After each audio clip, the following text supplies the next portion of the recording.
De volta com o Jornal Regional e o quadro Ser Saudável para fechar a nossa edição desta sexta-feira. Para isso, estamos recebendo aqui a farmacêutica Cassiana Fávaro de Oliveira, que inclusive trabalha aqui no Hospital Municipal de Araucária, para que a gente fale de um tema muito importante que é a automedicação. Bom, primeiro, Cassiana, boa noite. Boa noite. Prazer em recebê-la aqui, porque acho que o tema é muito importante, né? As pessoas estão correndo alguns riscos desnecessários, digamos assim, né? Agradeço o convite. É uma questão de saúde pública, né? Eu diria assim. Então, obrigada pelo convite para a gente poder expor os riscos que a automedicação, né, uma automedicação irresponsável, né, pode trazer à saúde das pessoas. Primeiro, é realmente muito comum? O brasileiro faz muito uso da automedicação? Sim, até tem um dado, né, de um estudo publicado que de todos os medicamentos utilizados no Brasil, estima-se que 35% deles sejam utilizados em automedicação. É um número então muito é uma grande. prática, digamos, considerável, né? É um dado importante, relevante. Isso, claro que você não vai ter esses números, mas deve estar acima da média mundial. Acredito que sim, acredito que esteja. A cultura, né? Um pouco da nossa cultura de querer emprestar medicamento do vizinho, de utilizar uma planta que uma outra pessoa utilizou, né? Isso pode ser feito desde que seja né, com critério, né? Com aval profissional. Sim. Né?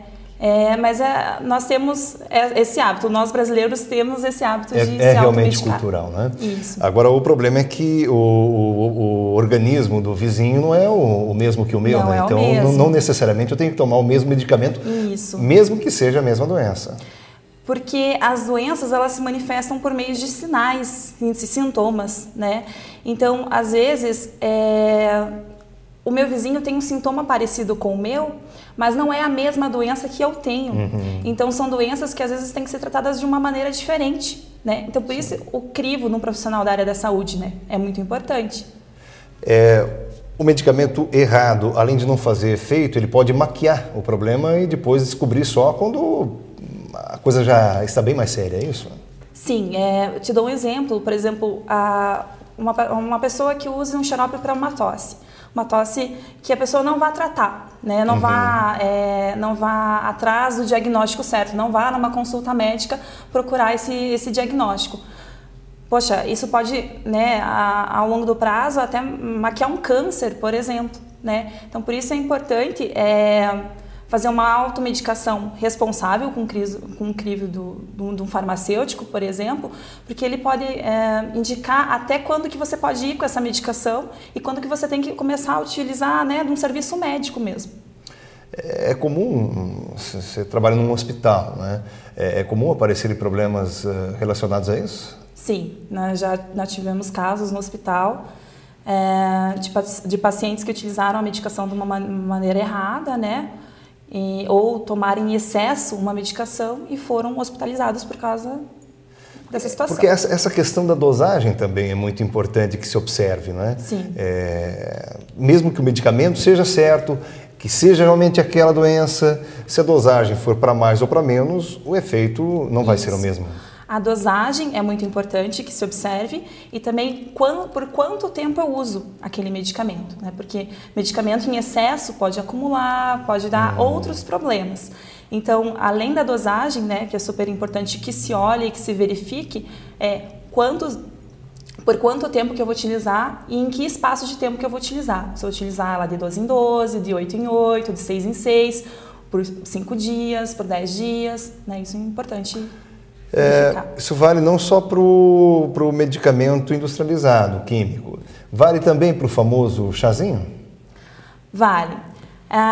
O chazinho, eu tenho uma ressalva, né? O chazinho, ele é importante, né? A gente pode utilizar do chazinho, mas a gente tem que ter muito cuidado com o chazinho, né? Por exemplo, se eu estou tomando uma série de medicações e tomo mais o chazinho, esse chazinho pode interferir nas medicações com as quais eu estou utilizando.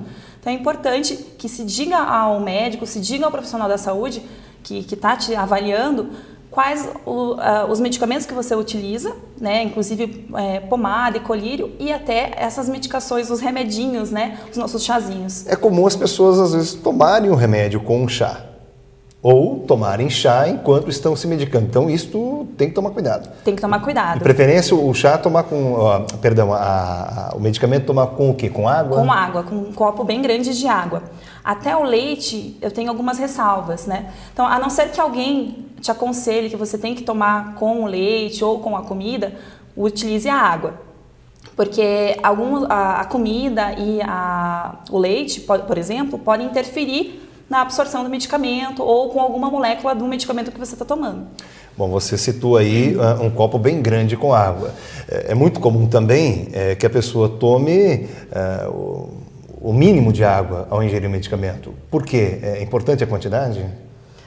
É importante assim, porque quanto mais água, mais fácil ele vai dissolver no teu corpo, né? Uhum. Então, por isso que é importante a água, né? E também para fluir melhor o comprimido, que nem sempre é pequeno, né? Às vezes é grande. Mas não é uma prática comum também, né? Normalmente as pessoas tomam pouca água ao ingerir medicamento.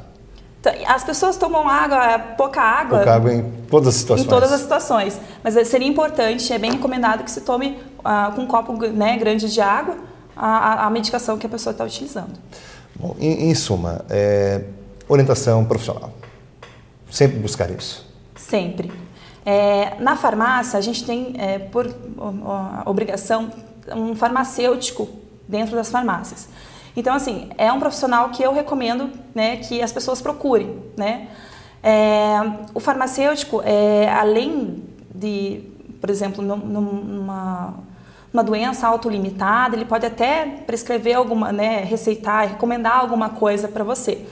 Mas ele vai saber até quando que ele pode interferir e até quando ele precisa de uma orientação médica, né? Então, é um profissional que pode estar ajudando, né? Uhum. E daí a orientação médica também, né?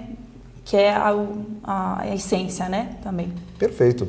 Bom, Cassiana, muito obrigado mais uma vez pela sua presença aqui. Caso queira acrescentar algo mais aqui, fique à vontade. Agradeço, né? Agradeço o convite. E espero que as pessoas, né, prestem mais atenção, que cuidem mais dos seus medicamentos, porque assim vamos estar cuidando da sua saúde. Não se corre riscos desnecessários. Sim. Muito obrigado. Conversamos com Cassiana Fávaro de Oliveira, farmacêutica do Hospital Municipal de Araucária, sobre automedicação no quadro Ser Saudável dessa semana aqui do Jornal Regional, que chega ao final da edição desta sexta. Amanhã tem a edição especial de sábado, a partir das 9 da noite, com a reprise das principais reportagens que foram ao ar aqui no decorrer dessa semana. A você, muito obrigado pela audiência, uma excelente noite e até lá.